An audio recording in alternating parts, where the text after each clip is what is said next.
Les cités-États Swahili, le joyau de l'océan Indien. Bienvenue dans l'univers fascinant des cités-États Swahili, une civilisation unique qui s'est développée le long de la côte est africaine entre le 8e et le 15e siècle.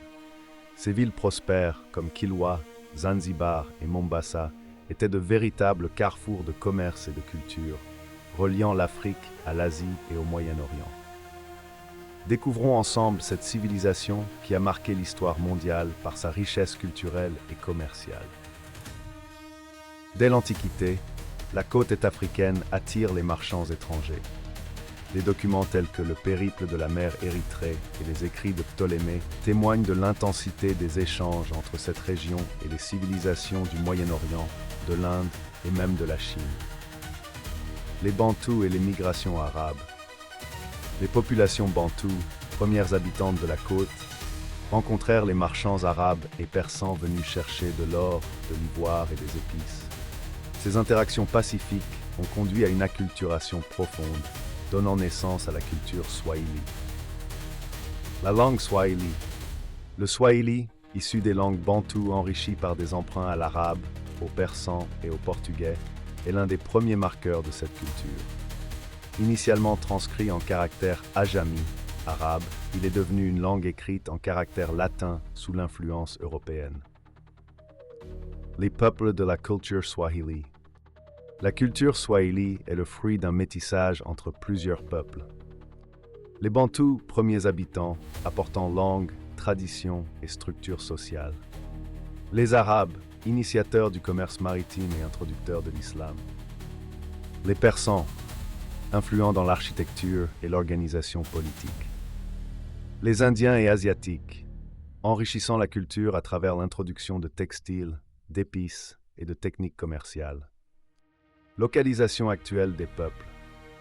Aujourd'hui, les peuples liés à la culture swahili sont dispersés principalement le long de la côte est africaine. Les villes swahili comme Mombasa et Zanzibar, avec leur riche histoire commerciale et culturelle. L'héritage de cette culture, bien que menacé, continue de briller à travers la musique, la danse et l'art. Kenya, les communautés swahili se concentrent dans des villes comme Mombasa, Malindi et Lamu. Tanzanie, Zanzibar et les régions côtières restent des foyers majeurs de la culture swahili. Somalie, les régions méridionales abritent également des communautés influencées par cette culture. Mozambique, les côtes nord comme Sofala témoignent encore de l'héritage swahili. Comores et Mayotte, la culture swahili persiste dans les pratiques locales, notamment dans la langue et la cuisine. Diaspora, de petites communautés swahili se retrouvent également en Ouganda, au Congo et dans certaines régions de l'Arabie. Entre le Xe et le XVe siècle, les cités-États swahili comme Kilwa, Zanzibar, Mombasa et Malindi connurent un âge d'or. Ces villes, indépendantes mais unies par une culture commune, dominaient les routes commerciales de l'océan Indien. Produits échangés. Les cités swahili exportaient des épices, de l'or, de l'ivoire et des esclaves, tout en important de la soie, des porcelaines chinoises et des tissus indiens. Kilwa, le joyau commercial. Kilwa, grâce à sa position stratégique, devint un centre névralgique pour le commerce de l'or provenant des mines de Sofala, actuel Mozambique. Ses bâtiments élégants et ses marchés animés impressionnaient les voyageurs. Relations avec la Chine. L'expansion commerciale atteignit son apogée au XVe siècle, avec des ambassades envoyées en Chine, comme celle de Malindi qui offrit une girafe à l'empereur Ming en 1414. L'islam, introduit dès le 7e siècle par les marchands arabes, devint un pilier de la société swahili. Islamisation et société.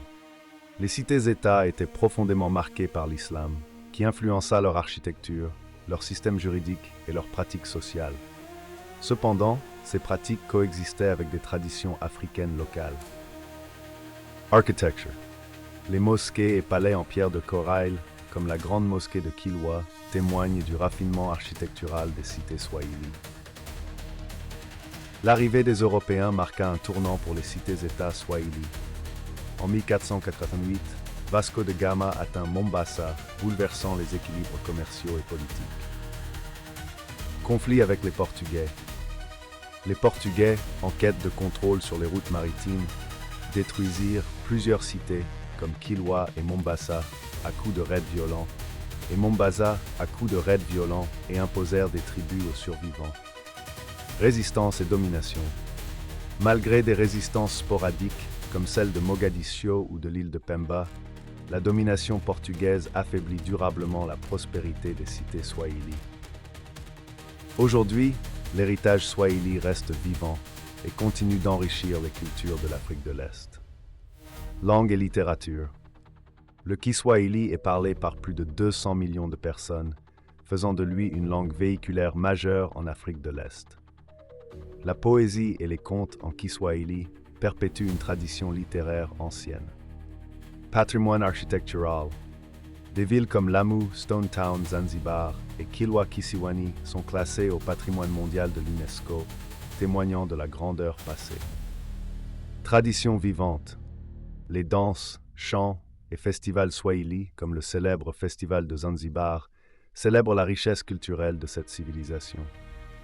La culture swahili nous rappelle l'importance des échanges culturels dans le façonnement des civilisations. À travers son architecture, sa langue et ses traditions, cette civilisation continue de nous inspirer. Si ce voyage à travers le temps vous a captivé, pensez à liker cette vidéo, à vous abonner à notre chaîne pour découvrir plus d'histoires fascinantes et à partager ce contenu avec vos proches. Ensemble, faisons revivre le passé pour mieux comprendre le présent.